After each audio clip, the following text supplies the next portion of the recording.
Good evening and welcome to ReachLawyer's Friday Talk Show.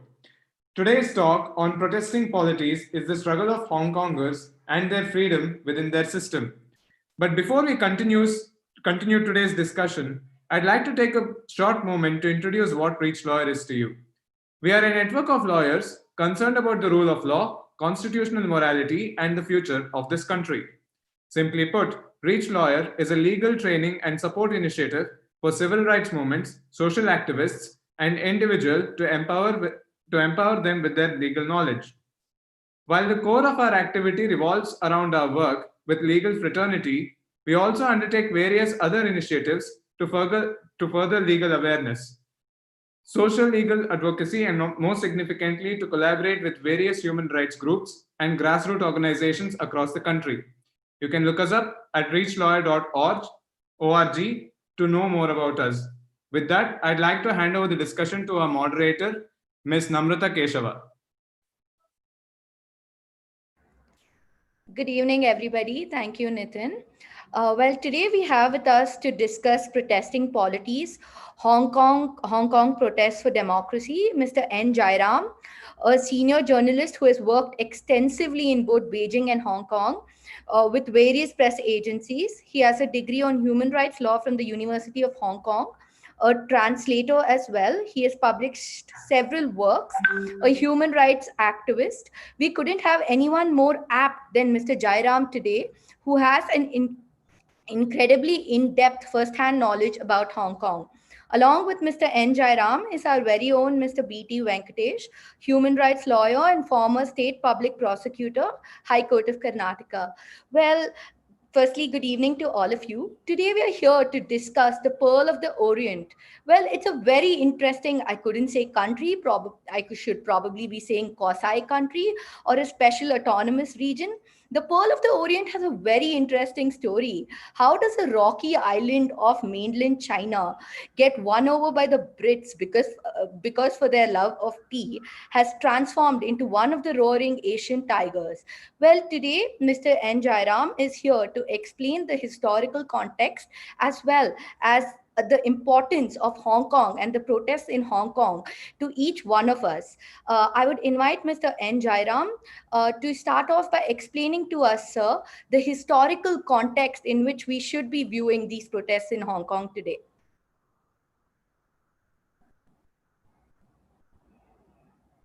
Thank you very much for inviting me. Am I audible? Yes, sir. I thank ReachLawyer for inviting me. Before I begin, let me just clarify that I'm not author of any published works, not yet.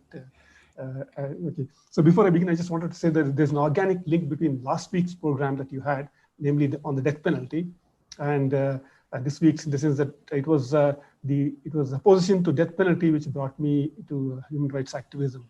And I remember about 10 days ago asking Mr. B.T. Venkatesh, about when he was a state public prosecutor, whether if some horrible heinous crime had come under his purview, would he have demanded the death penalty? And he, of course, very clearly said he's completely committed to abolition. So I'm very glad that I'm on this forum. So yeah, a bit of historical background. Can we have that map of Hong Kong? Do you have the map of Hong Kong? Hello? Does ReachLawyer have the map of Hong Kong to show? Sir, if you could just give us a minute. Okay, sure. Yeah. So basically what I wanted to say was that if you look up the words unequal treaty, you'll find that China has a lot of complaint about unequal treaties. And one of the unequal treaties was the one that was imposed on China in the late 1840s after the Opium War, when through an unequal treaty, it acquired the island of Hong Kong and the peninsula just north of Hong Kong Island. Then fast forward to late 19th century. That's it. So if you look at this, the lower 1/4 of this map, you'll find Hong Kong Island right in the center there, and just above that the Kowloon Peninsula. That's what they got in. They acquired through an unequal treaty in the late in the 1840s, and in 1898 they acquired again through an unequal treaty. They acquired all the rest of what you see on this map on a lease, on a 99-year lease, which expired in July in end of June 1997. That's how that's a major historical background that we need to bear in mind. Now let's fast forward to the 1930s, 40s. There was civil war in Hong Kong, in China, mainland China, between the Kuomintang and the Gongchamtang, that is the Nationalist Party forces and the Communist Party forces. And because of this civil war and also the Sino-Japanese war, there were a lot of exodus of mainland Chinese people to Hong Kong, which was a great thing good for the economy of Hong Kong. And of course, in 1949, the Communist Party forces prevailed.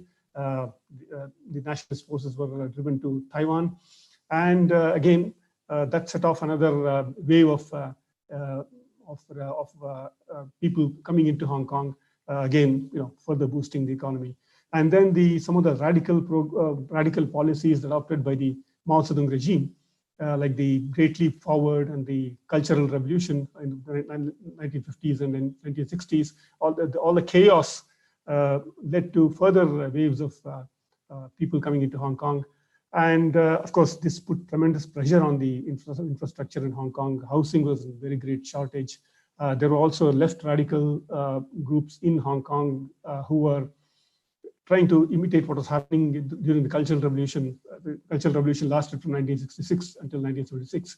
So at the height of it, 1967, there was riots in Hong Kong also.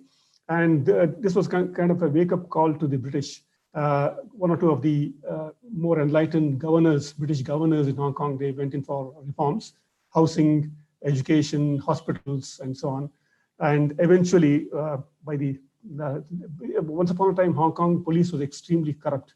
So by the 1970s, late 1970s, the Hong Kong police also underwent some reforms, and they emerged later as one of the most professional forces in all of Asia. Which, of course, that record is now under question, but we'll come to that. In 1976, Mao Zedong died, and Deng Xiaoping began to rise to power. By late 1970s, he had asserted himself, and he went in for economic reforms. Basically capitalist reforms, what he called socialism with Chinese characteristics. There was not much socialism that's being practiced now. But that was the formula that he unveiled in the late 1970s. And in 1992, he coined this phrase, this term, socialist market economy.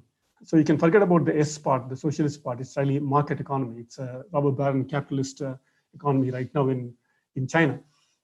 Okay. Meanwhile, when this was happening, 1997 was looming large, and 1997 was looming large, and the British asked Deng Xiaoping what will happen, and Deng Xiaoping was very clear. He said, you have to give back all of Hong Kong, not only the new territories, which was acquired on lease in 1898, but also the Hong Kong Island and Kowloon Peninsula, which were acquired through unequal treaties. So that then began the negotiations, and in 1984, the Sino-British Joint Declaration envisaged that Hong Kong would retain its capitalist system, its own judiciary, its currency, and so on and so forth, for a period of 50 years starting 1997.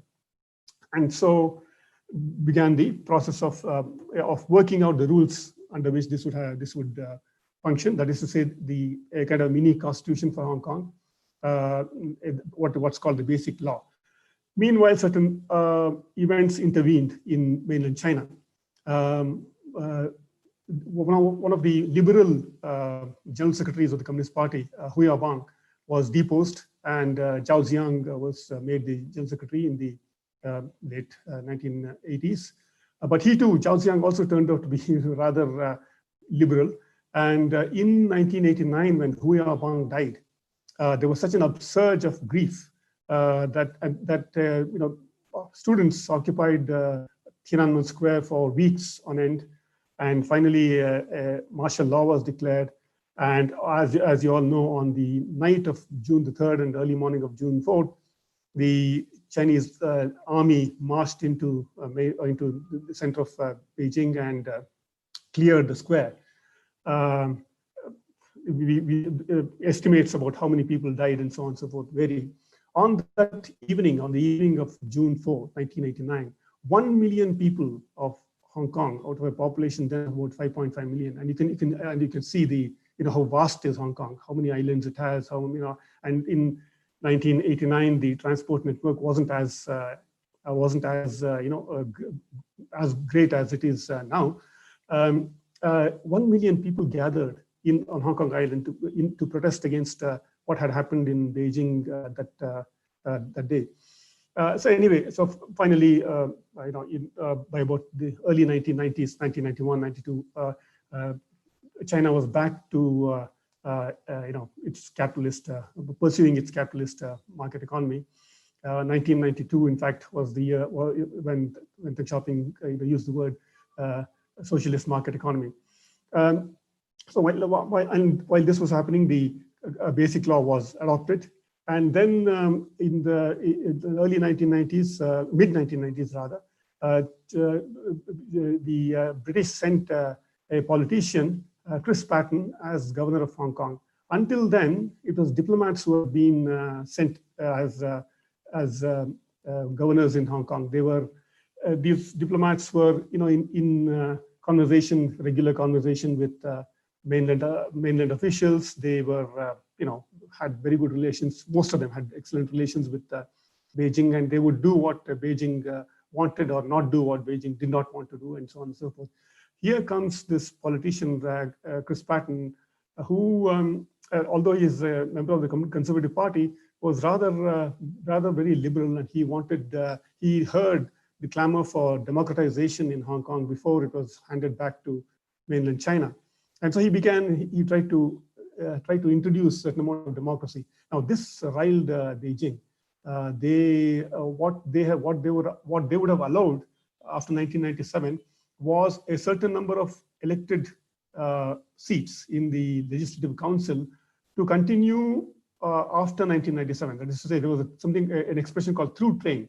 So people would be elected before 1997, but they would continue onwards after 1997 also. All this was cancelled, scrapped, and so anyway, on the night of early morning of 1st of July, 1997, Hong Kong reverted to Chinese sovereignty. Now, from that day onwards, it was not as if from June of 1997 to July of 1997 there was any major change, none at all, because it's the same stamps, same currency, same traffic moving on the left, keeping to the left. Everything remained the same except for the change in flag in a couple of corners of Hong Kong. Otherwise, everything was the same, and this continued for quite a few years until about 2003, when the administration of Tung Chee-hwa, Tung Chee-hwa had been, is a shipping tycoon beholden to China, but he had been one of the executive council members of the previous administration, the British administration, but he resigned that, and then because he knew that he was going to be given this post of chief executive, the post of governor gave way to a post named chief executive of the Hong Kong Special Administrative Region. And so as chief executive, he tried to introduce the national security law. Now, one of the provisions of the basic law, or the mini constitution of Hong Kong, the Article 23, mentions that Hong Kong will adopt a national security law. There are also other provisions in the basic law which promise democratization, but we'll come to that. So in 2003, you might also remember in 2003, late 2002 to early 2003, there was the SARS epidemic, the severe acquired respiratory syndrome. So that had, and Hong Kong was one of the centers where, there were quite a few infections and deaths and so on and so forth. So, and, in 1998, you might remember there was some kind of a, financial crisis, a global financial crisis, and China and Hong Kong had also been hit by that. And so, amidst all this, what the Hong Kong administration does is comes up with this national security law. And now this was met with tremendous opposition by the civil society in Hong Kong.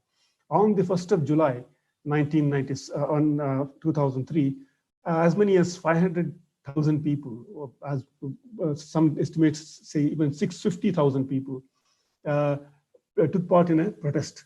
Now, in spite of all this, the administration was going to go ahead and pass this national security law.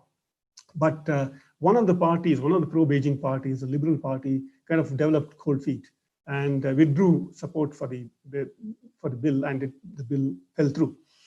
Now, in the subsequent years, other pinpricks happened. The subsequent chief executives of the Hong Kong administrative region, special administrative region, they tried to introduce nationalistic education. Now that also was severely opposed. And then came the 2014 umbrella movement. Now, because of the fact that the basic law had promised a certain amount of democratization, democratic elections to the Legislative Council, and democratic election of the chief executive, in 2014, there was a massive upsurge saying, come on, give us what you had promised. Unfortunately, the 2014, and there was occupation of central business, vast parts of the central business district for months together. But that finally ended. I mean, the court ruled against these demonstrations, and it ended in a failure. But new generations of leaders had come up, younger leaders, and as you can see, in 2019, it was mostly young people who were heading the protest that took place in 2019. Now, the 2019 upsurge began with an attempt at passing an extradition law. Now, the provocation for this was that there was a murder that took place in Taiwan by a Hong Kong person, and Hong Kong had to hand this person back to Taiwan for trial there, but there was no legal provision for doing so.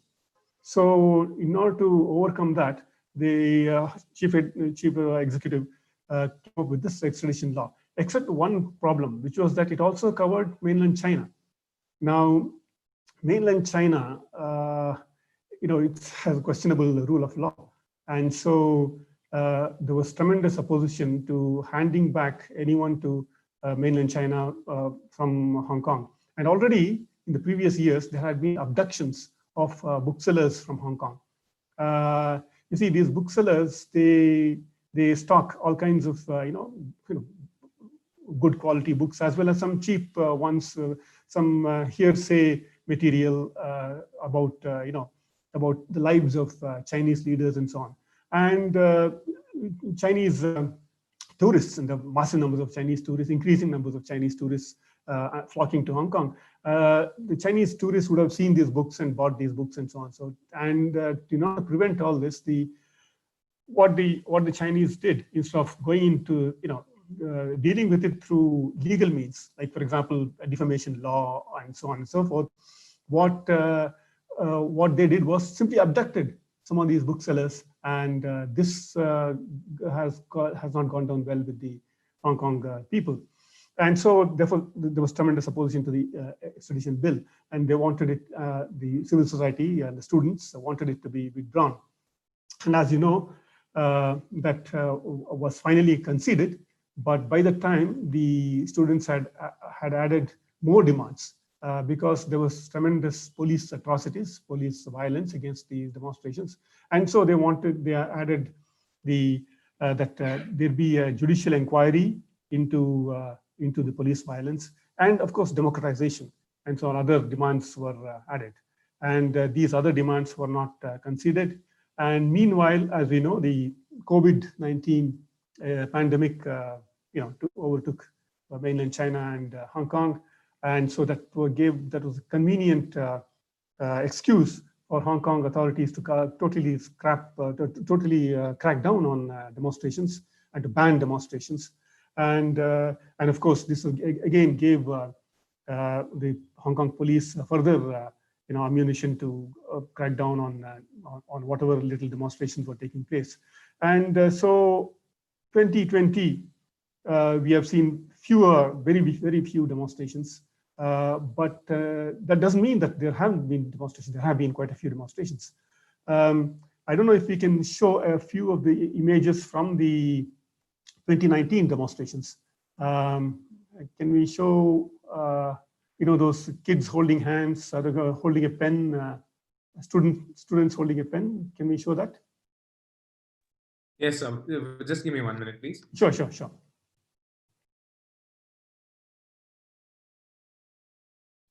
So basically, in 2019, the entire, it was a massive demonstration, 1 million and 2 million out of a population now of 7.4 million.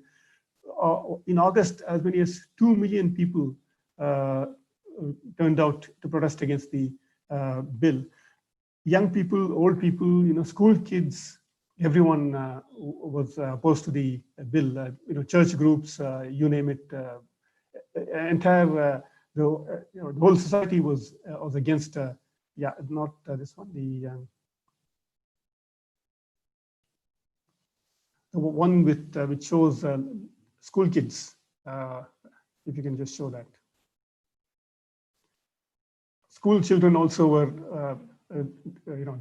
They mobilized themselves to demonstrate against the extradition bill and also the other demands. Here's that one. You see them holding a pen because they don't want to hold. And so so the next image, someone called it "Love in the Time of Tear Gas." This is before COVID. Before the COVID pandemic, they were all wearing masks against the tear gas. The next one is a cartoon. You show that the previous one is a cartoon. Yeah, this one. Yeah. Okay. Among the ways in which the Hong Kongers, made their opposition known was that in lots and lots of places in Hong Kong, something called Lennon Wall came up. These were just post-it stickers, and they would write their anti-government messages, and these went up. I don't know if you all understand what's meant by Sergeant Pepper. What's the name Sergeant Pepper spray? What it is? It's a pun because the Lennon Wall is something that went up in Prague during the Prague Spring, 1968 and so on, and that was copied by the people in Hong Kong. Sergeant Pepper is the name of an album of the Beatles, and so here is a pun on that Sergeant Pepper spray. Yeah, that's it. So that I'll probably leave it at that now. Except the one crucial thing is that while the demonstrations were all curbed and so on, in mainland China announced that it would impose a national security law on its own. And that happened on the 1st of July this year. And so what didn't happen in 2003 through the Legislative Council has been done to Hong Kong by Beijing. And so many of the people now, many of the commentators in Hong Kong say that this is the death of Hong Kong as we knew it, because anybody can be hauled up, national security law. It's like our UAPA in India. The Unlawful Activities Prevention Act, under which anyone can be hauled up. And that's being done, as we know, in Uttar Pradesh and Delhi and other places, and in Maharashtra. So it's a draconian law, the national security law, that's come into force as of the 1st of July. Quite a few arrests have taken place, and some of the people who fled abroad, arrest warrants have also been taken out in their name. And so that is the current state of affairs in Hong Kong. The academic freedom is under threat. and of course the press freedom also. One of the most bravest of newspaper publishers, publisher of Apple Daily, a Chinese newspaper, Apple Daily, Jimmy Lai. He was arrested briefly earlier this year, and other similar arrests of activists have taken place. So let me leave it at that, and let's have a discussion. Thank you.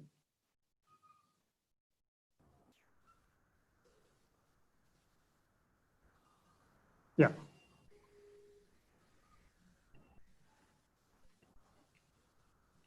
Hello. Hello. Yeah. Yes, sir. So my first question would be regarding the political structure of Hong Kong. It does have a very unique political structure. On one side, you have like a chief executive sitting. On the other side, they have a legislative council or a LegCo. If you could shed some light on the political structure and what makes it so unique, despite having like a set of legislators, there's still so much mainland influence. Yeah. Okay. Yes, about half the seats in the Legislative Council are given over to what are known as functional constituencies. These functional constituencies nothing but lobbies, corporate lobbies, mostly corporate lobbies. I mean, there are a few seats for say teachers and lawyers and so on, but most are lobbies of businesses like land lobby and the property infrastructure lobby. And these are all people who are beholden to Beijing. Most of the businesses in Hong Kong, because they also do business in mainland China, they are exceedingly sensitive to Beijing's concerns, and so they're all entirely undemocratic. And of course, Beijing does them a favor, because these are businesses, many of them businesses who have a monopolistic or a duopolistic or a oligopolistic control over the economy. Like, for example, the groceries, there are only two chains of grocery stores, and two companies providing electricity, two companies providing gas, and so on and so forth. So this kind of a monopoly, duopoly, oligopoly situation is one that that's been. Of course, it was to some extent it was the British who did it, and the Chinese regime is quite happy to go along with this nexus between business and government of Hong Kong. It's a government run by, you could say, tycoons and business tycoons. And so these tycoons, the tycoons and other businesses, and and a few other interest groups, they have a control over half the seats in the Legislative Council. It's only the other half that is open to elections. And now what they've done even in these elections is that you don't have one constituency, one vote, or one member. What they have is something similar to what happens in what prevails in Singapore, but with slight difference. In Singapore, you have something called a group representation constituencies, where you have to elect 5 or 6 or some members from a certain constituency, and they all, that is to say, those members of one party get the entire 5 or 6 seats in that particular constituency, which it favors the ruling party, the current ruling party, the PAP. It's rather similarly in Hong Kong. What they've done is, if you had a single person constituency, single seat, single person from a single seat from a single constituency, you would probably have had Democratic candidates winning almost all of the seats that are open for election. But instead, what they've done is that in certain constituencies, you can vote for 3 or 4 people, and so different parties compete with that, and there's a transferable vote and that kind of thing, in such a way that it actually prevents one party from winning all the seats in that particular constituency. And so therefore you would have, let's say, even if the Democrats, even if the pro-democracy camp were to get the majority of the votes in a particular constituency, nevertheless some of the minority, some of the smaller number of votes that have gone to the pro-Beijing party. There's a pro-Beijing party called the Democratic Alliance for the Betterment of Hong Kong. You can forget about the D word, democracy. It's it's just a pro-Beijing, very rich pro-Beijing party. So they will get a certain number of seats. They're ensured a certain number of seats. So out of the 70 seats, they already have number one. They already have almost all of the functional constituencies, barring maybe 1 or 2 lawyer seats and so on and so forth.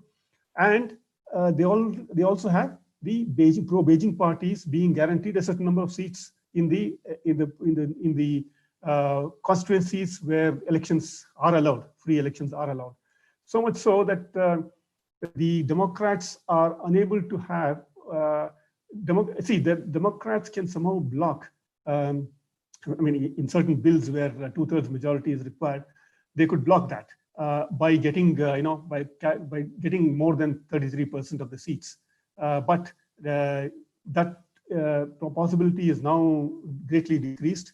Now what they have done is they have cancelled elections for 1 year because fearing that because of the tremendous opposition in the society in Hong Kong, maybe the Democrats will manage, despite the way the LegCo elections are arranged, they might manage to get more than that 35% of the seats, and therefore be able to block a few bills. So that possibility has now been erased. Also, of course, now they vet the candidates. So if anyone who is not to the liking of Beijing, on some excuse or the other, he or she can be disqualified from contesting. So that's the situation now. To answer your question, yes, the number one, the chief executive is not elected popularly. There's a committee that quote unquote elects, and that committee is packed with pro-Beijing elements, and so they choose the person who Beijing wants, and Beijing appoints that person. Legislative Council, again, this as I described, most of the seats are under the control through this very undemocratic process of blocking some seats and allowing a minority party to get a certain number of seats and so on. Yeah. So in line with your answer to my previous question, as well as the introductory address that you gave us all today, so is it safe for me to say that the last bastion of a functional democracy, like considering that we have very few functional democracies in Asia, has fallen? Like considering that Hong Kong is no more going to be the place where you can say, go take a protest against China or say what you want, everything's pretty much obliterated? Is the war lost? To be fair, Hong Kong was never a democracy, since that under the British didn't allow democracy in Hong Kong because the British were very sensitive to all these British diplomats who were governors and who ruled Hong Kong. They were very sensitive to to Beijing's concerns. At some point of time, 1960s, 70s, 1950s also, certain churning, some democratic churning, some people demanding democracy and so on and so forth. When this was sounded, when this reached the ears of Chou En-lai in Beijing, he said nothing doing, that they can't, Hong Kong should not be given democracy. So therefore, the British did not introduce democracy in Hong Kong. And of course, it's a colonial regime. Why would they weren't that keen on democratization anyway. And of course, post 1997, you have this arrangement of chief executive who is appointed, and LegCo that is controlled by pro-Beijing, pro-business forces. And so it's not been a democracy. However, what it has had is something called the rule of law and a free press and a free judiciary. Now, what the British did, some of the reforms, in fact, even in the early 20th century, some of the reforms were introduce a rule of law. That is to say, fair trials, presumption of innocence, and so on. In fact, there is an excellent there's an excellent podcast of the University of Pennsylvania, UPenn. It was a very long interview with Professor Johannes Chan, who was a former dean of the Hong Kong University School of Law, Faculty of Law. on Hong Kong, history of Hong Kong, and in which he describes, one particular case where a baker, a Chinese baker, his product caused a massive food poisoning. Of course, he closed his bakery, and a case was brought against him. And you would have expected, and his victims, by the way, the people who were poisoned, they were all British. And so you would have thought that, it's an open and shut case, he's going to be jailed. That didn't happen. He was acquitted by the British. So it's kind of cited as an example of, a certain amount of fair trials, presumption of innocence, and so on that they introduced. A kind of independent judiciary, and then of course a vibrant free press. Press was allowed to criticize the British regime, including the administration in Hong Kong and so on.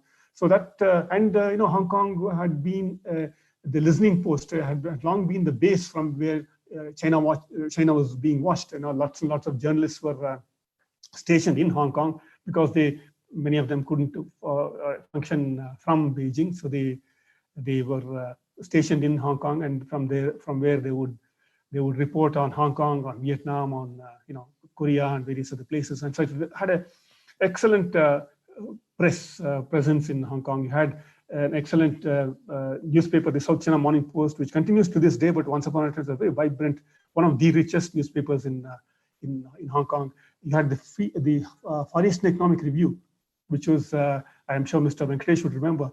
Far Eastern Economic Review was one of the best magazines to come out of anywhere out of Asia. It's the Economist of Asia. And you had Asia Week, which is again a very good, something like Newsweek, very good newspaper, and so on and so forth. And in the 1990s, early 1990s, there were three broadsheets. So the South China Morning Post, Hong Kong Standard, that was a broadsheet then, and then there was something called the Eastern Express, which for a few years had many revealing stories about mainland China and about Hong Kong and so on and so forth.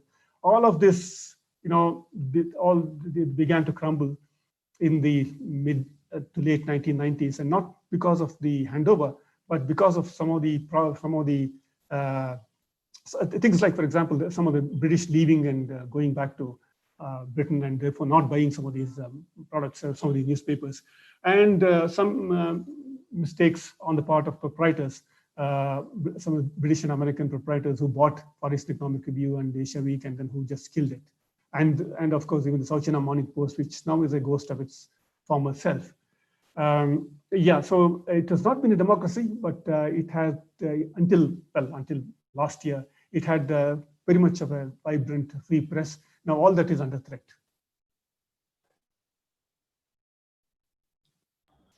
Thank you, sir, for your answer.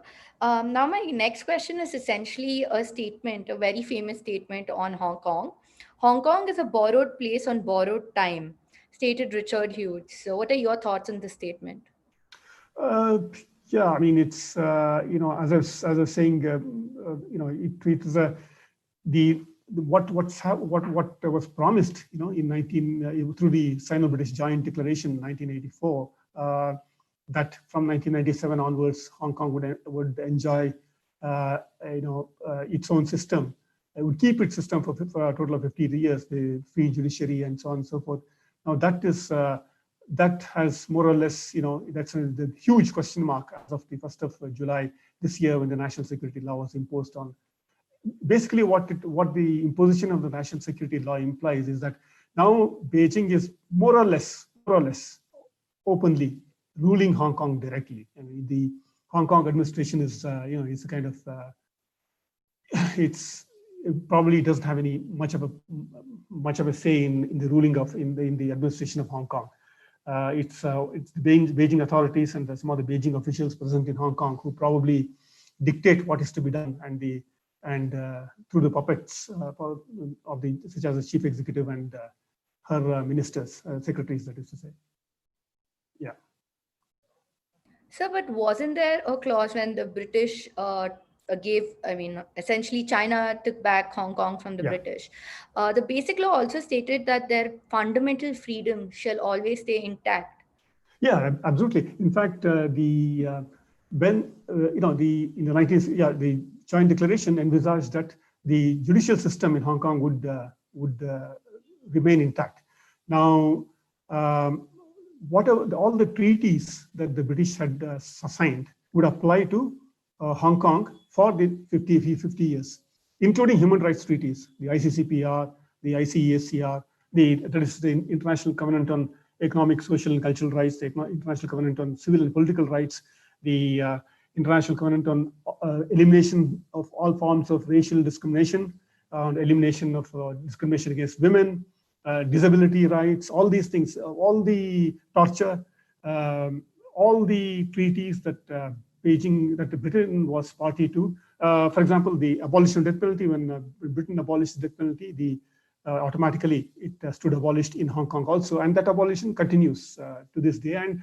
And nobody, until today, nobody has ever asked for the death penalty to be returned, to be revived in Hong Kong, except of course that now, since last year, since this whole extradition thing came, what happens to a person extradited from Hong Kong to mainland China, where death penalty prevails?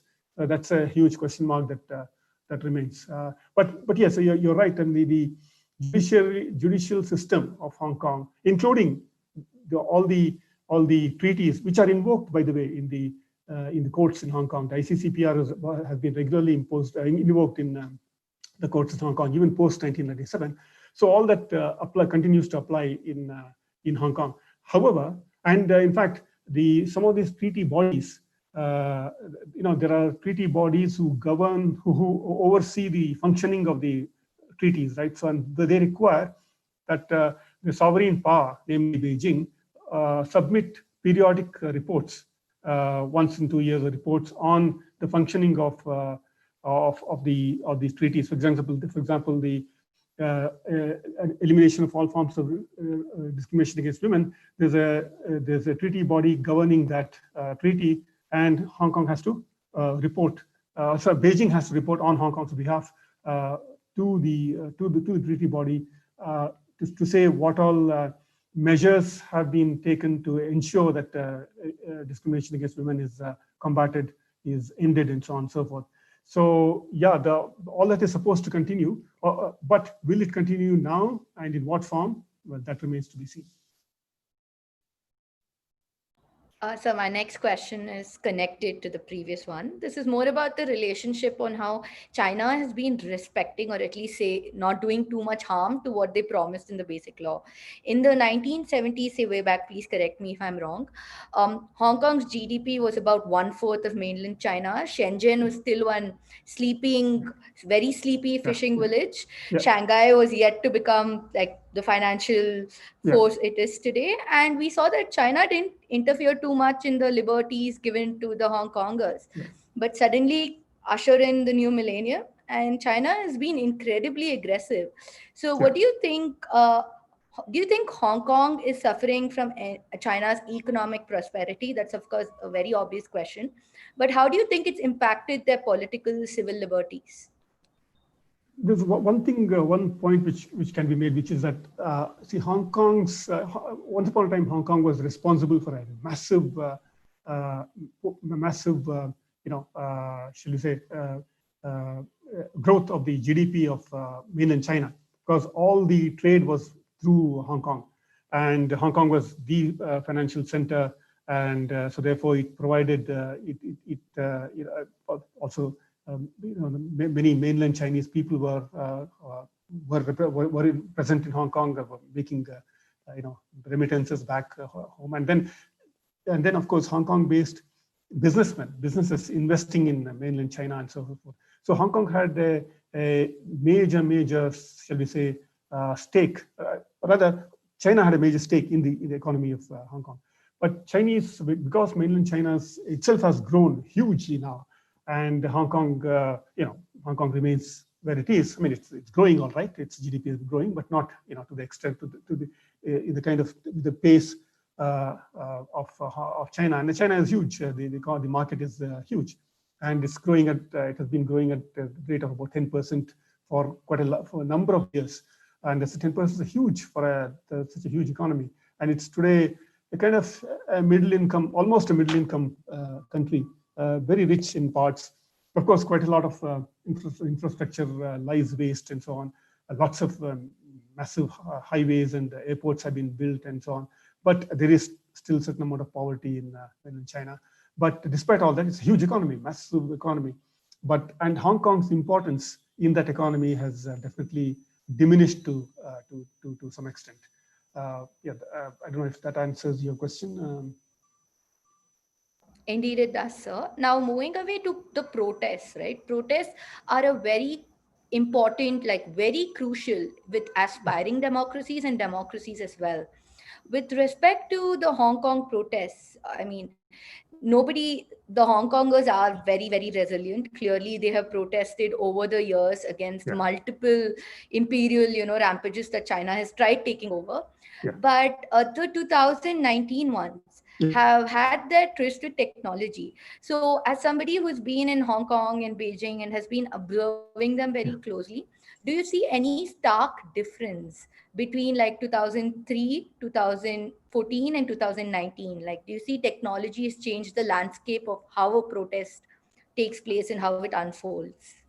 Yeah, definitely. Now, of course, the thing is this: the state, state police machinery, they have massive resources, right? They have ways of surveillance of demonstrators in all over the world, in India, in China, in US, and everywhere. And so, civil society, human rights activists, and so on and so forth, they are to some extent, playing catch up. But then, people are very intelligent. They find ways of trying to overcome the surveillance and so on. So the kind of protests that we saw in 1989 or 2003, they were over classic classic ways of arranging demonstrations. You collect certain amount of money. You take out advertisements, or you go with a loud hailer calling for a protest and so on and so forth. All that was happening in 1989, 2003, and so on. But the 2014 was one where technology began to play some part. You had new ways of communication where they could hide what they were communicating from the police. That began to be used from things like Telegram and so on, and of non-online communication, mobile phone to mobile phone without using Wi-Fi and so on and so forth. Some of these things have come up, and the students have been using. But as I said, the police force is exceedingly rich. I mean, the state is any state is exceedingly rich, and it is able to overcome some of these ways in which the protesters try to organize their protests and so on and so forth, and it's able to crack down on them. So it's a cat and mouse, typical cat and mouse kind of thing that's been taking place. And so there is no end to people's ingenuity in using technology, in using newer technologies to try and overcome the curbs that are put on them by the police, by the state forces. But at the same time, the state forces are exceedingly rich. And in fact, the police budget, Hong Kong police budget, has gone up tremendously over the past 1 year. It's an exceedingly rich. It was always a very, very, very rich and well-provided police force, and now it's become even richer. And possibly there is certain mainlandization going on. It's quite possible because they typically, since especially last year, they have not been wearing their labels. We don't know who is who.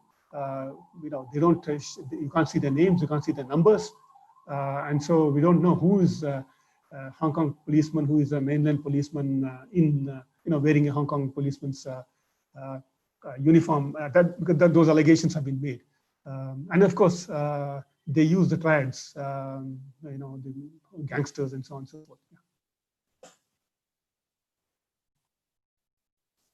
Indeed, sir. So my next question is with respect to protests and the culture. Like every protest around the world has had its impact on the societal fabric. Like you do see how it impacts, like culturally it does change. Like for example, India, like when the CAA protest came in, like the protests which broke out saw like such amount of political activism amongst like say the kids, I mean, the students of today, people who didn't have an interest in politics suddenly stood up and said, hey, this is wrong, you cannot do it. Or say uh, the Kashmiri issue, or say everyone fighting against like the riots which took place, stuff like. So essentially, with respect to the Hong Kong protests, do you think it's had an incredibly divisive effect on their cultural fabric? Because, for example, I remember reading this article about how now restaurants identify themselves as blue or yellow based on whether they're pro-establishment or anti-establishment. Yeah. So for say a society which is already always prided itself on say its cosmopolitanness, on its economic stability, do you think this might be doing more harm than good sometimes? I don't know about the harm part, but the what some of the Hong Kong people did, this is the pro-democracy people did, was to try and ensure that their money doesn't go to the pro-Beijing businesses to the extent possible, so that therefore some of the restaurants and shops which are sympathetic to the democracy movement, they of course they were identified as part of the yellow economic system, as it were, as you said, as you use the word yellow and blue. Yes, the yellow economic system is something that came up in 2019, and of course, these, as I said, the Lennon walls came up all over, and music, cartoons, music. There's a very good video of an anthem that came up which they put up in 2019, "Glory to Hong Kong." It's very, very well done, exceedingly well done. It's a very beautifully composed piece of music, an anthem of the democracy movement in Hong Kong. So there is no dearth of talent, tremendous talent, cartoons, songs, plays, and so on and so forth. It's been a great churning. Hong Kong people are exceedingly talented in those ways, and they've been using various methods to propagate the democracy message. By contrast, of course, the regimes and the pro-regime elements have they've nothing to show, hardly anything to show. Indeed, sir, we shall attempt to post the links of the anthem as well as the podcast you referred to. We'll ensure that it's put up on the website as well as the social media pages. Now, coming to my next question, identity. So, do you think that Hong Kongers suffer from an identity crisis? And I say this in two parts, right? Firstly, their value, like they've always prided themselves on being the economic engine, right? Which is why China respected them. And they're losing that to Shenzhen, where say, you have tech conglomerates setting up in Shenzhen, or you have a Shanghai. So mainland China doesn't care enough for Hong Kong anymore from the economic perspective. And secondly, the cultural perspective, right? This is not a place where they spoke Mandarin. Like the best parallel I could draw is say Kashmir in India. Now, probably a 25-year-old Kashmiri wouldn't identify himself as Indian first, because that's not something which happens when you have such vast cultural differences, like say even between the states of India. So do you think they suffer from an identity crisis because they've been like a passing the parcel piece of land? They have their own unique identity, their own unique culture, their own unique place that they're seeking to defend. So what's your take on the identity crisis that Hong Kongers suffer from, if you agree that they do? I think is this: is most of the people of Hong Kong, in fact, almost all, you could say, in the current generation, almost all. I mean, these are not. Some are native Hong Kong. There are Hong Kong villages in the New Territories and so on and so forth, who are native Hong Kongers, you could say. But predominant majority of the people of Hong Kong are people who have come from mainland China, from Guangdong province, where they speak Cantonese. And also from other provinces. And of course, once they are in Hong Kong, some of the people from other provinces, they of course pick up Cantonese. And for the who have been here for a few generations, they are of course Hong Kongers. They speak Cantonese and not that much Mandarin. Of course, now they're forced to learn Mandarin, but most of them are Cantonese speakers, and they have enjoyed a certain amount of economic development. In the sense that they were ahead of mainland China in terms of economic development, and so there is a certain amount of superiority feeling. There is also, there are certain problems in say mainland Chinese market, in the sense that there are certain spurious products, such as for example milk powder and all that. And so in order to ensure that they get good quality milk powder, for instance, so many of the mainland Chinese, they come to Hong Kong, they pick up cartons and cartons of milk powder and take it back to mainland China and so forth. And some of these shopping trips of these Hong Kong people, they lead to certain clashes. Also, the mainland Chinese have, they have a certain feeling that, look, we are the sovereign. We come from the sovereign, the People's Republic of China. We are the sovereign, and you are, a part of us. And so we kind of, we own you. And so they have that kind of a feeling when they are present in Hong Kong, when they are going about shopping in Hong Kong, when they are touring Hong Kong and so on. And this is resented by the people of Hong Kong. So there have been clashes. There have been, the word racism is also used by some people, that there's certain racist feeling among Hong Kong, some of the Hong Kongers against mainland Chinese and so on, calling them cockroaches and so on. So there is a certain amount of resentment, but it's not a very, very big problem. It's a problem, but not too huge a problem. It's a problem that can be overcome, and it's sought to be overcome by, including people in the democratic camp, who say, what is important is for the mainland people in mainland China to also have a democracy, and we can't just go look down upon them. So there is that. And as far as identity is concerned now, yes, there is, on the one hand, there is the Hong Kongers' identity. Yes, we are Hong Kongers. We want democracy. Even if you don't want democracy in mainland China, we want democracy here. So there's a tremendous and a very clear majority that favors democracy of a majority among the people of Hong Kong who favor democracy. At the same time, opinion polls have shown, and I don't know if you can show that graph.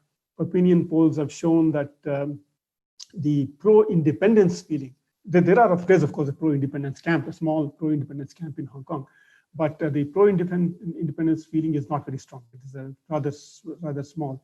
I don't know if you can show the graph of the opinion poll. Can you do that? Yes, sir. Just give me a minute. Sure. So of course, there is in that graph. The graph will show that this varies in some age groups.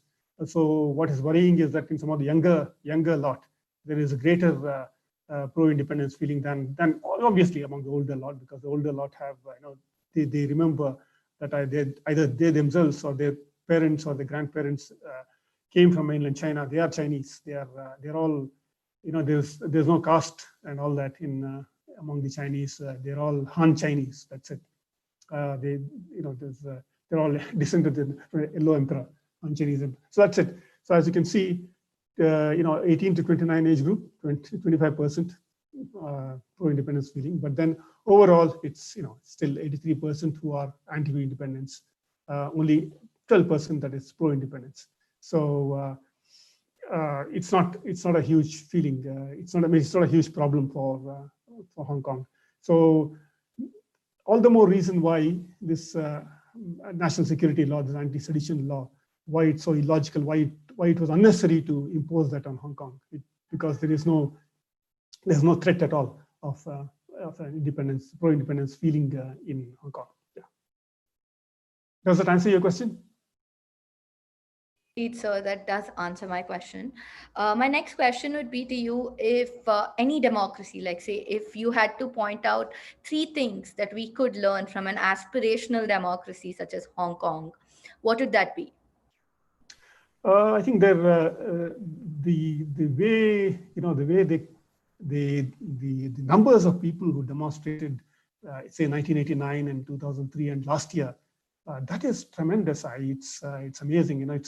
As I said, in 1989, 1 million out of 5.5 million people, 1 million, and that too, it's a vast area. Lots of islands, and the transport network wasn't that great then. they came out and demonstrated for, against what had happened in Beijing the previous night.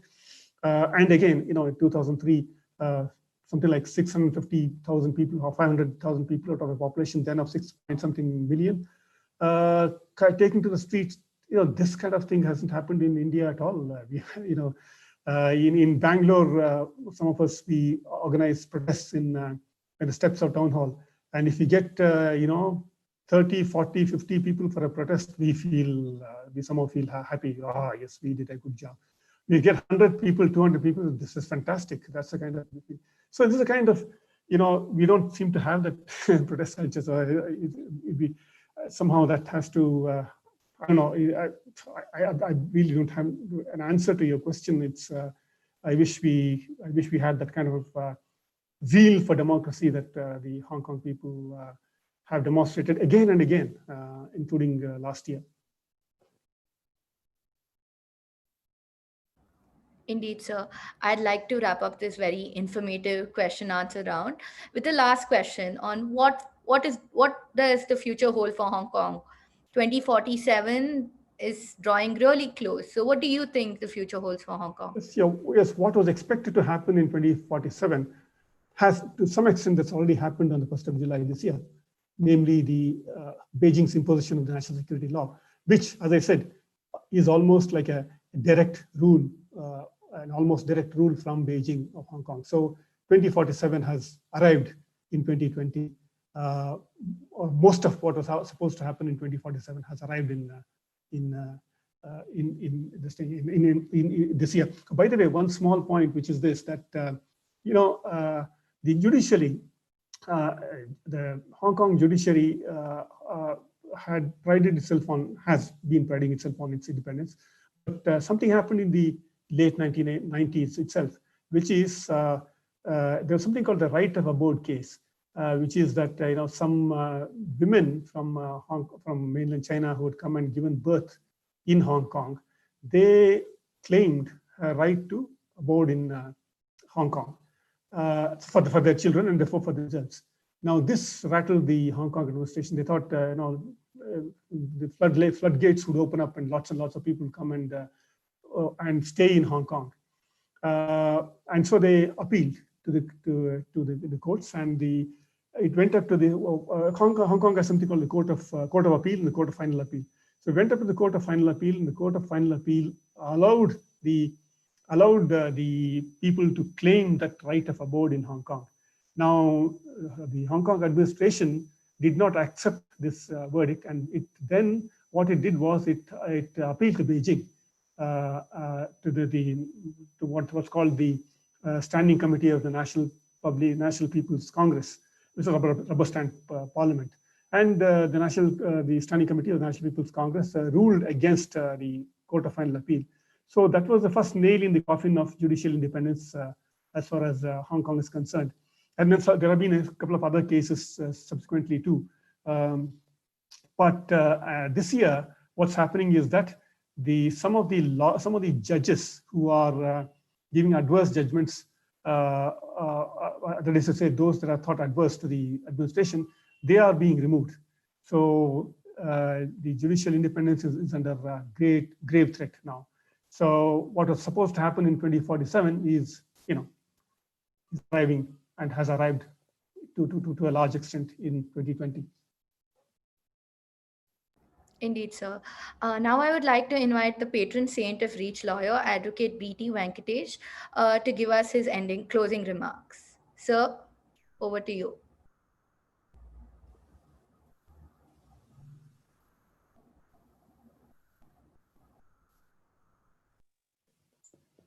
Very good evening. Good evening. It has been such a wonderful presentation from Mr. Jairam. And I have some questions still to ask. In fact, it's Sure. So one of the major issues that have been spoken to has been the issue of the parallels which are being drawn to Indian movements, one part. And other part, which has been a serious question, has been that these strikes which are happening for more than a year now have been fomented the behest of the British, American, and Western influences rather than being organic, a protest is concerned. This is something which is an accusation as against the Hong Kongers, which is being promoted these days. Yeah. See, the thing is, what is the economic motivation? Definitely, you have the CIA, which has toppled regimes in South America, Latin America, and in other parts of in Iran, for example, the regime of left-oriented President Mohammad Mossadegh was, as we know, it was overthrown with CIA help in Iran, because Iran had oil, and Iran wanted to control its oil resources, and that didn't go down well with the British and the Americans got rid of Mohammad Mossadegh. They have got rid of the regimes in many other oil-rich countries, and they are trying to get rid of the regime in Venezuela, which is again oil-rich. They got rid of the regime of Jacobo Arbenz in Guatemala because the United Fruit Company wanted to dictate terms on how the Guatemalan administration should conduct itself. The term "banana republic" comes probably from that phrase, and all throughout South America, the American armed forces have trained many of these armed forces in many of these places. CIA the American hand was very clear in what happened in the original 9/11. The 1973, September 11, 1973, when the leftist government of Salvador Allende was gotten rid of at the behest of the Americans, and General Pinochet took over the regime. So these are all this is known. And what is the motivation? There is a tremendous motivation, and that is economic motivation. You want the oil, you want the market, you want to control the region. You want to have a say in how the region, which is your backwater, is run. You don't want leftists to come up, leftist regime to come up right next door to you, and so on. However, Hong Kong is quite far away from the US and from Britain and so on and so forth. Hong Kong doesn't have oil. Hong Kong is regularly certified as the freest economy in the world by the Conservative Heritage Foundation. Now, any Western business that wants to do business in Hong Kong, anyone that wants to sell anything in Hong Kong, is able to do so. The American law companies, law firms are present in Hong Kong. American chartered accountant companies, real estate brokers, they're all present in Hong Kong. American, wine and burgers, everything is sold in Hong Kong. What more do you want from Hong Kong? Why do you want to control Hong Kong? Hong Kong is controlled by businesses, as I was saying earlier. It is the business lobby that really rules Hong Kong. It's not the people of Hong Kong. In fact, there is tremendous housing shortage. The rents are some of the highest in the world in Hong Kong. If only the land lobby would allow a free competition, you would have prices crashing. But they won't allow it. It's the businesses that control the Hong Kong administration. So there is no economic motivation for a right-wing regime, for right-wing American or a British regime to foment any unrest in Hong Kong. In fact, a democratic Hong Kong, most of the pro-democracy parties in Hong Kong, they're also left-oriented parties. These are parties who want to represent the interests of the labor, working class. There is a Hong Kong Confederation of Trade Unions, which is a left-oriented group, whose leader, Lee Chu-kian, he is a Democrat, and he is a trade union leader, and he wants a better deal for the workers of Hong Kong, for the poor people of Hong Kong. So a democratic Hong Kong would be more of a socialistic Hong Kong, and not a capitalist Hong Kong. So that the question that the idea that any right-wing regime from the West would foment a revolution or a unrest in Hong Kong is it's kind of meaningless, because you can't. Because the unrest in Hong Kong is more of a left-oriented unrest. Okay, of course, sure, there are liberals, there are very liberal-oriented and pro-American people who have those who wave American flags and so on and so forth.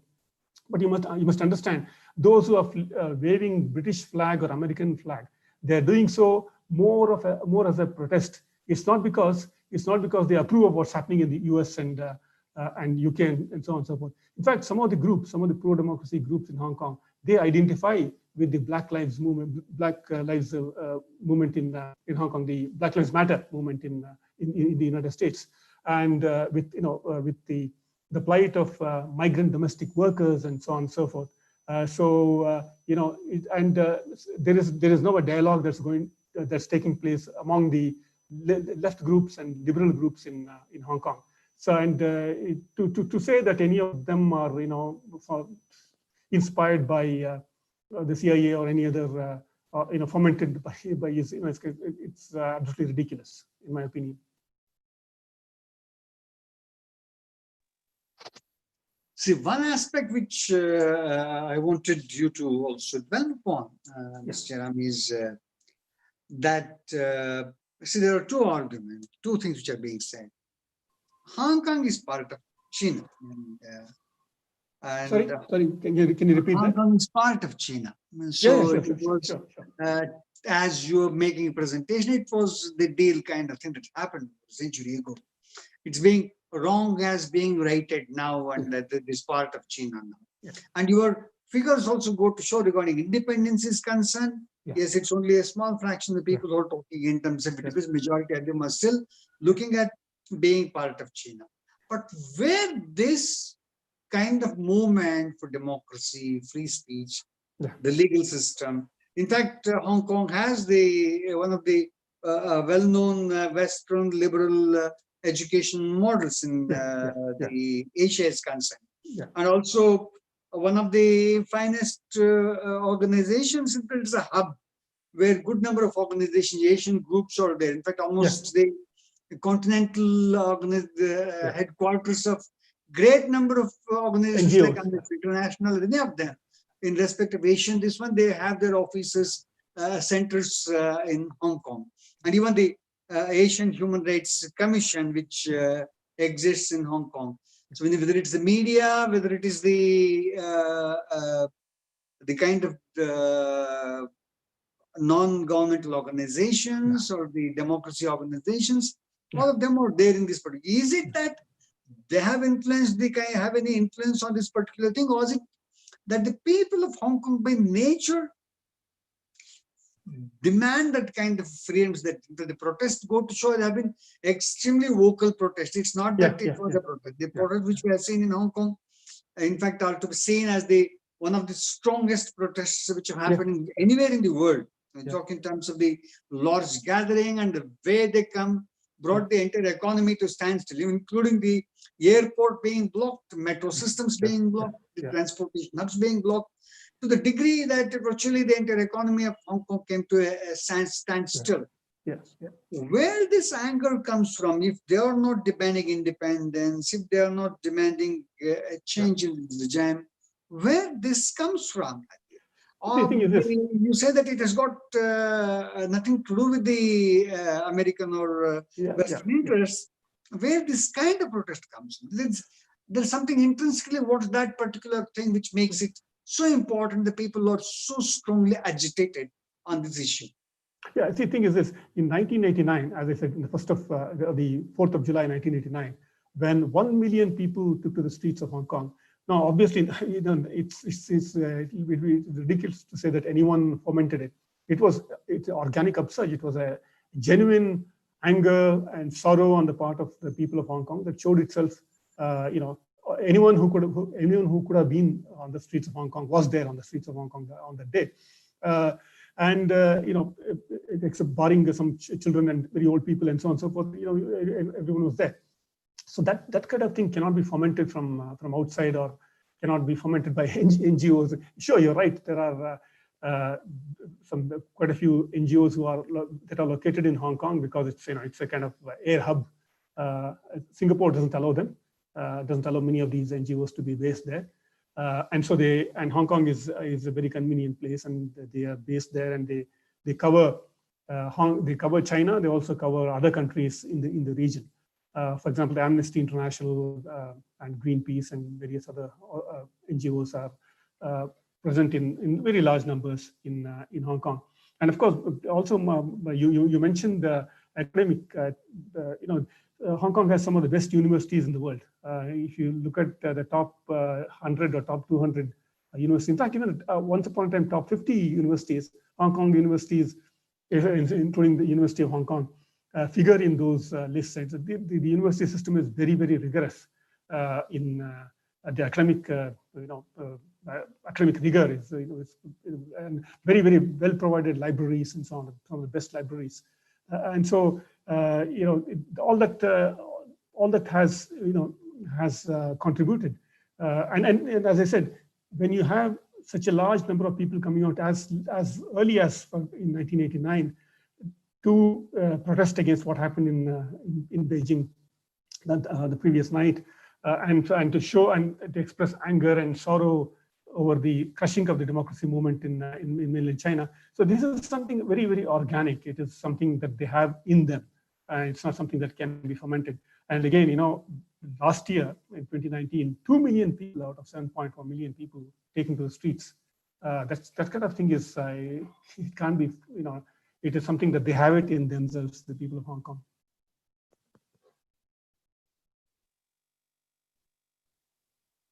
So one of the things which we also need to look at, while it does not make great news in India, what happens in Hong Kong, what exactly is the importance of this democracy movements or rule of law movements, or any of that particular thing which people the Hong Kongers who are demanding that? What exactly has it relevance in the Asian context? That's something which is a question. It's a very small island of China, and how important the democracy is in Hong Kong to the parts of Asia.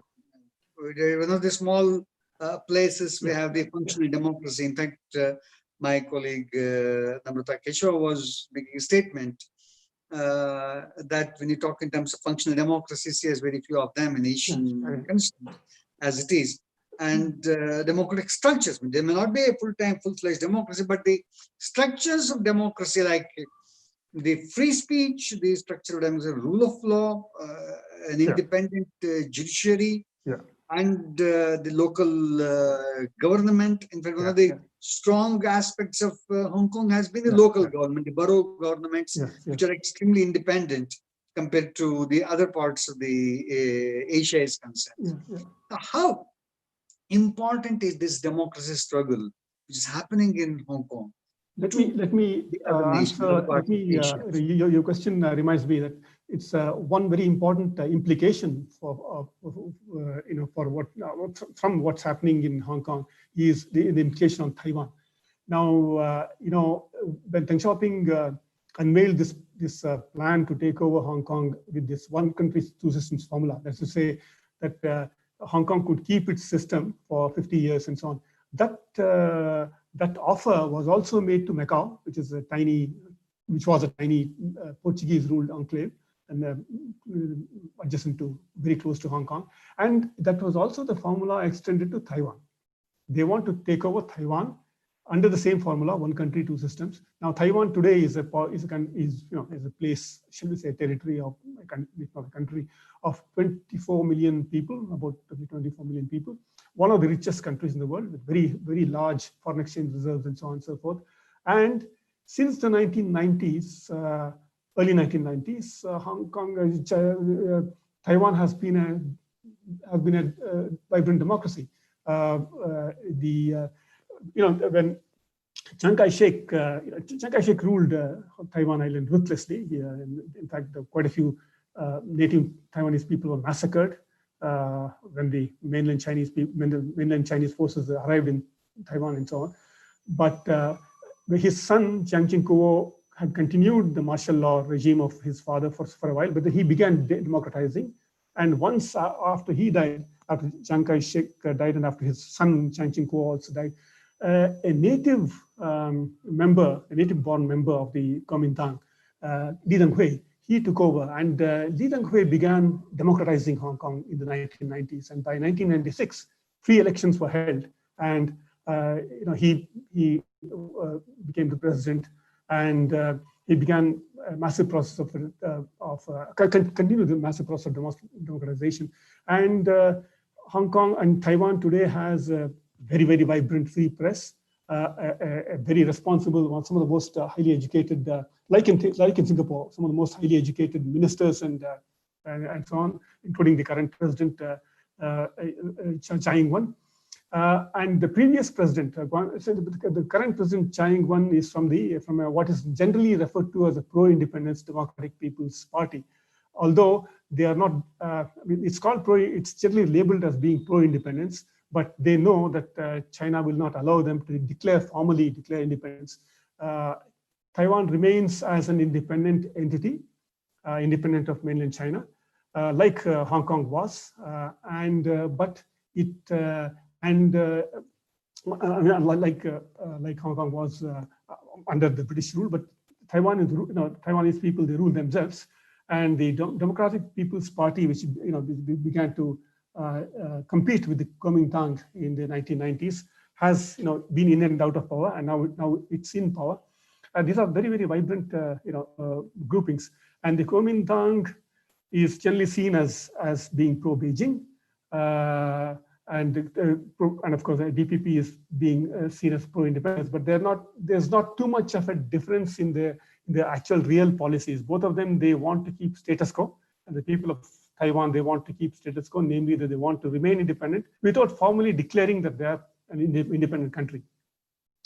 So that state prevails. Now, what's happened in Hong Kong is that, you see, as far back as in 2014, when the umbrella movement was taking place, the then president in Hong Kong, Ma Ying-jeou, who was from the Kuomintang, by the way, Kuomintang party, namely one that is generally seen as being pro-Beijing, he declared that he was very much in favor of democratization of Hong Kong, and that given this kind of attitude on the part of Beijing, there's no way that they would reunify or unify with that is, they will not allow themselves to be taken over by Beijing under this one country, two systems formula. And what China has been doing, what Beijing has been doing to Hong Kong, especially since last year, definitely the Taiwanese people don't want to have anything to do with mainland China for the present, for the foreseeable future. And so therefore, recently when the elections took place, Tsai Ing-wen won comfortably against the Kuomintang candidate. And so I think the status quo in Taiwan will remain for a long time. As it's from a liberal perspective, if not from a left perspective, you could say that Taiwan is probably arguably the most democratic country in all of Asia. And that situation will remain for quite some time, unless Beijing foments some kind of invasion or something. If that happens, of course, there's going to be a huge crash of the markets, and I don't think they want to risk that, especially with COVID having decimated several markets. I kind of answered your question somewhat tangentially. My question was, how important is to us, others nations, the kind of democracy movement, the kind of rule of law movement that has been happening in Hong Kong? We need to learn. Yeah, you think we need to learn. Our Indian civil society needs to learn from Hong Kong civil society. But what actually is happening, unfortunately, I suspect, is that the police forces in Hong Kong and in Delhi and UP who are learning from each other in how to repress protest movements. So unfortunately, rather than us, civil society learning from the people of Hong Kong, is the repressive forces that are learning from each other on how to repress protests and so on and so forth. It's that, I mean, so I wish Hong Kong were to, I wish more people took interest in what had happened in Hong Kong and what's happening in Hong Kong. And of course, Thailand, I think we were talking earlier, Thailand, what's the churning that is now taking place in Thailand is also, it's great. I mean, the people of Thailand have probably taken some inspiration from what's happened in Hong Kong, and now they're raising a banner of revolt. Some of the lèse-majesté laws and so on and so forth that were repressing them, they are now openly defying them and coming out on the streets and protesting.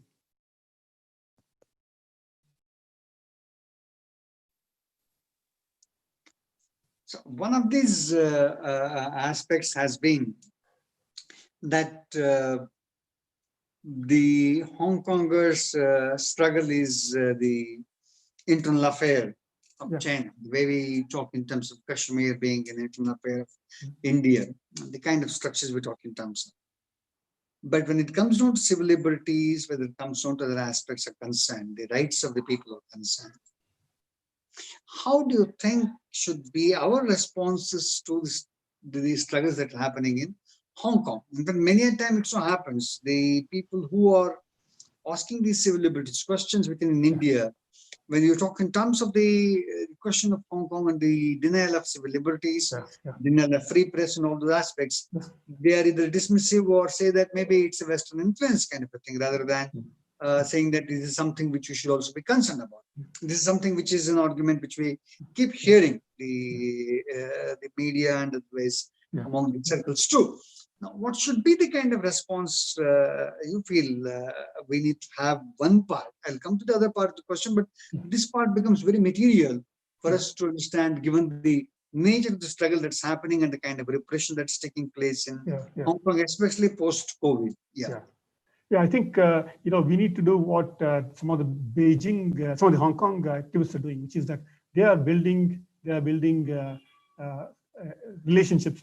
They're having a dialogue with pro-democracy movements in other places, and pro-protest movements in other places, such as the Black Lives Matter movement, migrant workers' rights movement, what happened in Catalonia, and so on. So, and of course Thailand. We need to build some kind of alliances with, I would say, left groups, pro-democratic and pro-left groups. We need that very badly.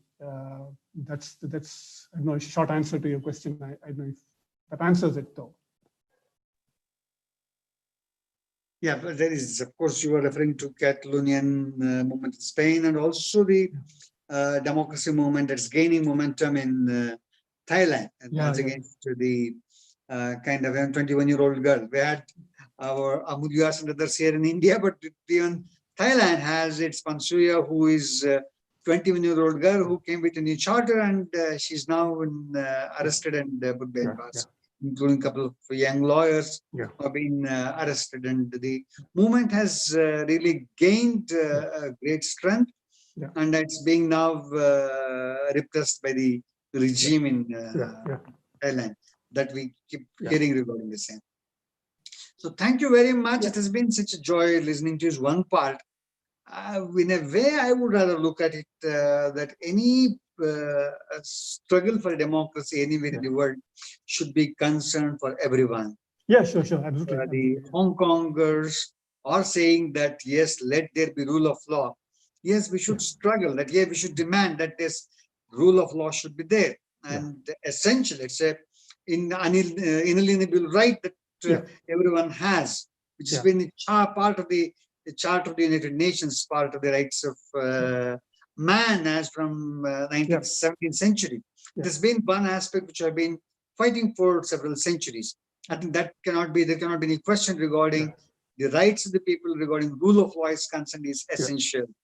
The second part, which I think we should also be concerned about in Hong Kong, is that the free press, which is essential. In fact, it's a free market economy is one part, but also it's free press.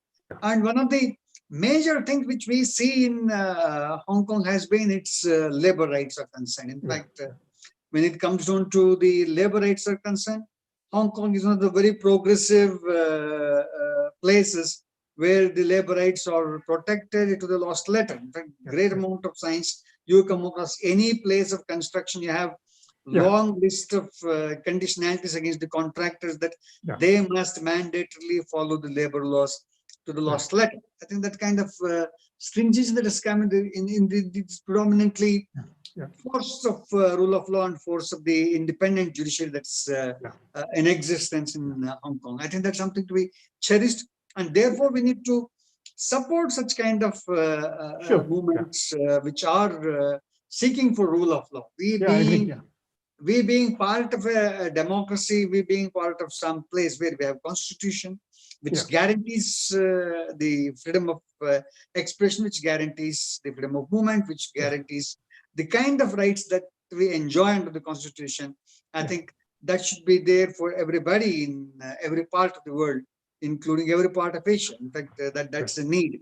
A strong Hong Kong, a strong Thailand, a strong democratic movements across the Asia is also good for every part of Asia and every South in Asia. I think that is something which we should be take from today's discussion. It has been such a joy with a person like you who had wealth of information and the history and the construct and culture of the same.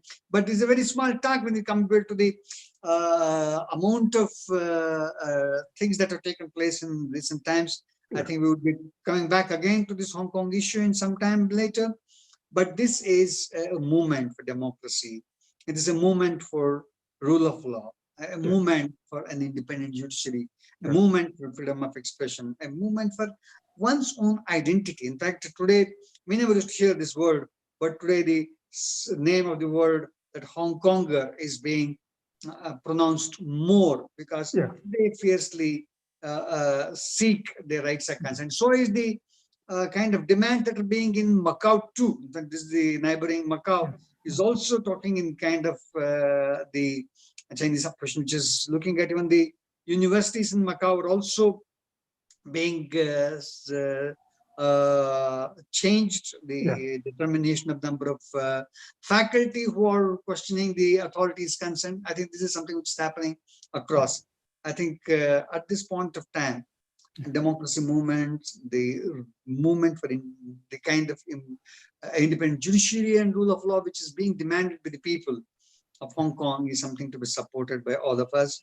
And we also need to understand the importance of Hong Kong, not only as just a trading hub, not only as a place which has for generations been one of the centers of international trade, but also a center of all the kind of democracy movements which have been housed in this particular place.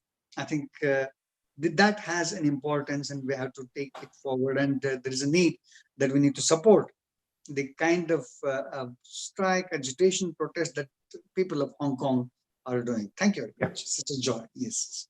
Today's ReachLawyer talk show, we are starting with a new dialogue, a new process of discussion on desiccating democracy. Desiccating democracy is something which is very important to understand that today the democratic spaces are being eroded. And that's something that's happening across the globe, be it is in the US or be it in the United Kingdom or whether it's part of countries like Hungary or any of the places. We have this erosion of rights which we have. In fact, one of the very bad examples has been the Turkey. Not only that, we have a great number of places, including India, people have been demanding that the rights of the people are being eroded. I think that at this point of time, there's a need to have this kind of dialogues going on. I think we are at Reach Law opening up this discussion on desiccating democracy and trying to look into the various aspects in coming weeks. Thank you very much. Thank you.